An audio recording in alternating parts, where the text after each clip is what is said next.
benefits it brings are not only beautiful, but also indicate good air quality, which no doubt is very essential for our health and general well-being. Therefore, tonight, an expert shall be giving us an insight into what concerted efforts that must be done so as to reduce air pollution and protect the environment against harmful practices. How can FCT and Nigeria as a country achieve clean air for blue skies? How realistic is this mission? How can the public also join in these efforts? How also can public transportation affect this goal?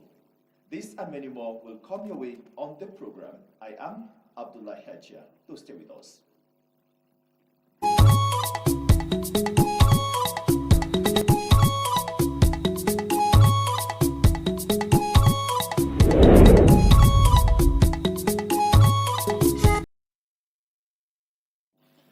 Let's begin on a cheery note as the Super Eagles of Nigeria a while ago show class and dominance over the Cheetahs of Benin Republic with a 3-0 win at the Godswill Akpabio International Stadium, Uyo, in the opening game of the 2025 AFCON qualifier.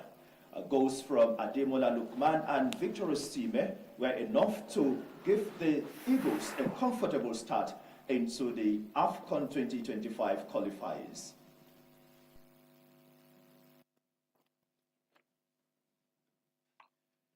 Away from that, President Bola Tinubu is reassuring that the current hardship in Nigeria is just a momentary sacrifice needed for his administration's reform to ensure a better future and more prosperous Nigeria.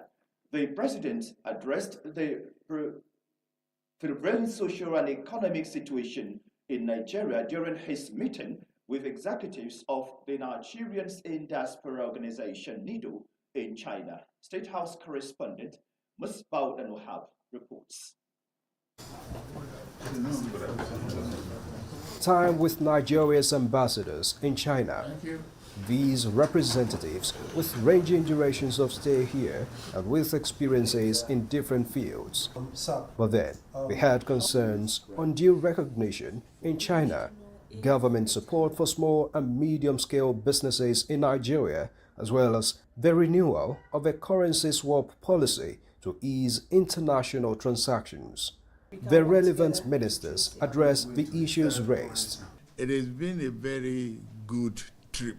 For the president, this trip has opened up opportunities, new ideas, and insight to double down on policies and programs to facilitate infrastructural and economic development across Nigeria. So good roads here. I want to emulate and reflect it back home.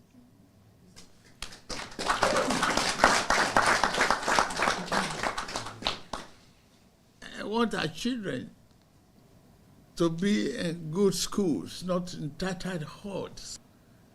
You make teaching interesting and make business flourish. And then, an opportunity for the president to address the current economic realities back in Nigeria. Fuel prices are yet again fueling outcries in town, but President Tinubu is sure aware of the situation, yet confident that Nigerians would soon benefit from the ongoing reforms. One economic action leads to another. It is in your hand to build our nation. Now is to provide the leadership that is necessary, and I'm committed to that. If we say we have oil and we are not utilizing it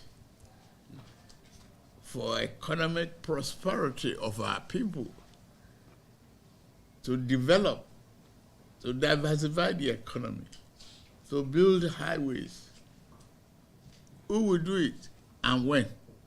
Just as he promises that his team will not fail Nigerians, President Tinubu seemingly enters a deal with Nigerians across the world. I promise you good governance. you should promise me good citizenship. And he also wants to go home to make those implementations. Not as though we don't have them, but he's going to take them seriously and make sure that we have all of these things. And that is one thing that really struck to us. He has asked us for his support. We are willing to support. We've heard from him. We believe in what he has said, and he has said that he's ready to work, even with we in the diaspora, to achieve the aims and objectives of his government. And so, they were left with new impression and hope that the current administration means well for Nigeria. From Beijing, Musbao and Wahab, NC News. And back home, Special Advisor to President Tinubu on Media and Publicity, during the rally, has submitted his letter of indefinite leave of absence to the Chief of Staff to Mr. President, Femi Gbajabiamila, to frontally deal with medical matters presently affecting the immediate and nuclear family. He said the decision was taken after significant consultations with the family over the past 7 days, as a vexatious medical situation has worsened at home. He looks forward to returning to full-time national service when time, healing, and faith permits, while respectfully asking for some privacy for him and his family during this time.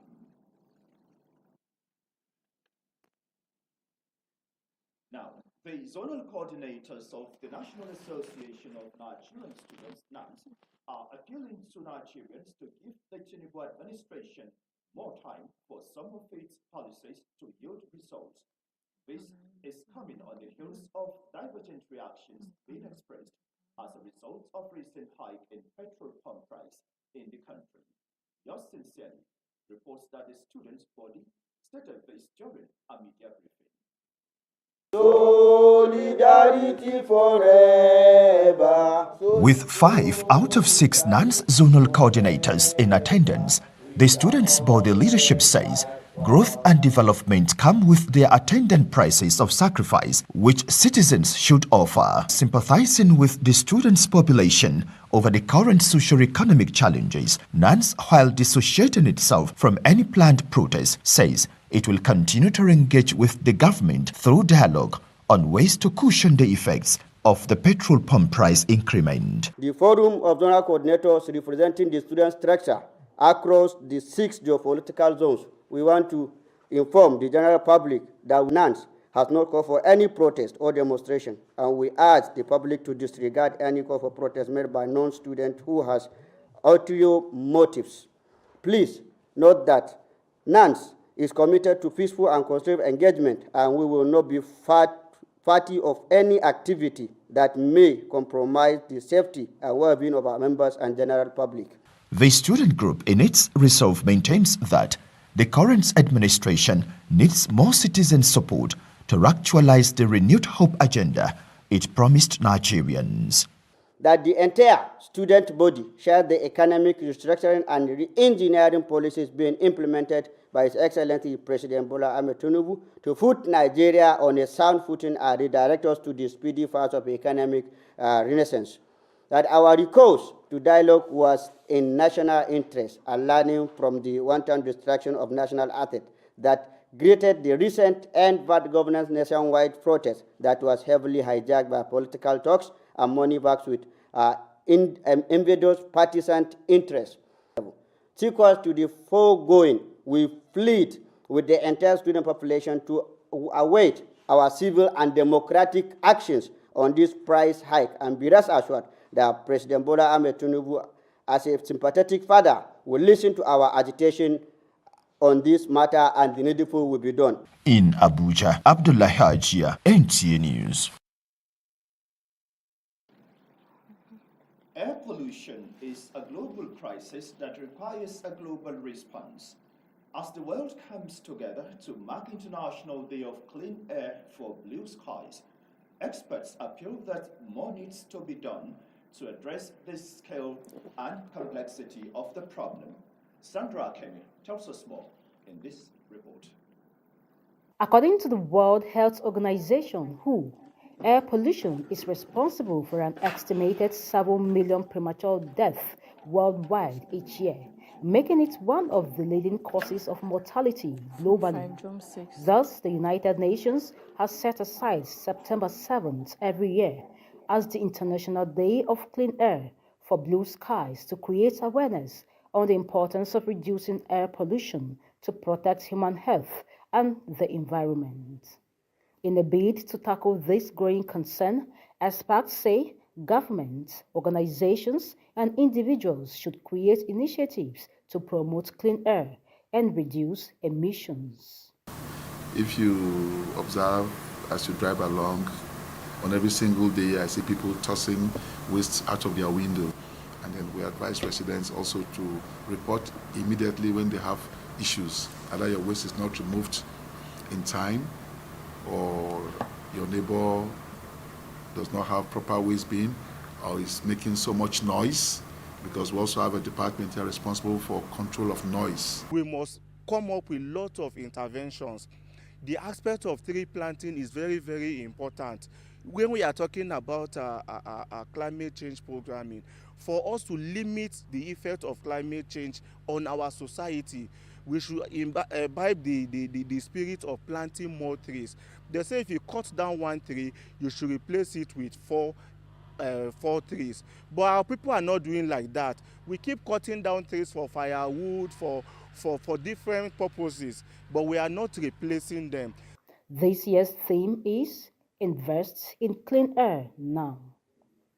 In Abuja, Sandra Akeme, NTA News.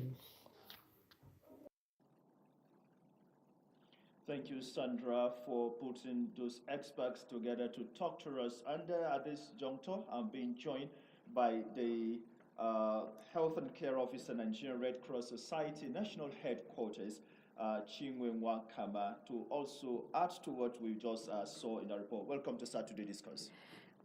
I'm glad to be here. Thank you very much for having me. Okay, well, this is one issue that I think we're all supposed to be part of the stakeholders that should be talking about ensuring that the ecosystem, the environment is always fit, for us, as human beings and also as part of those in the planet. So what does the day clean blue skies mean to the common man? I think it's a bit technical.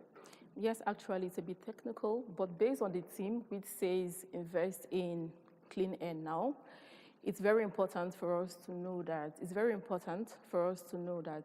we have investing in clean air is our collective responsibility, right?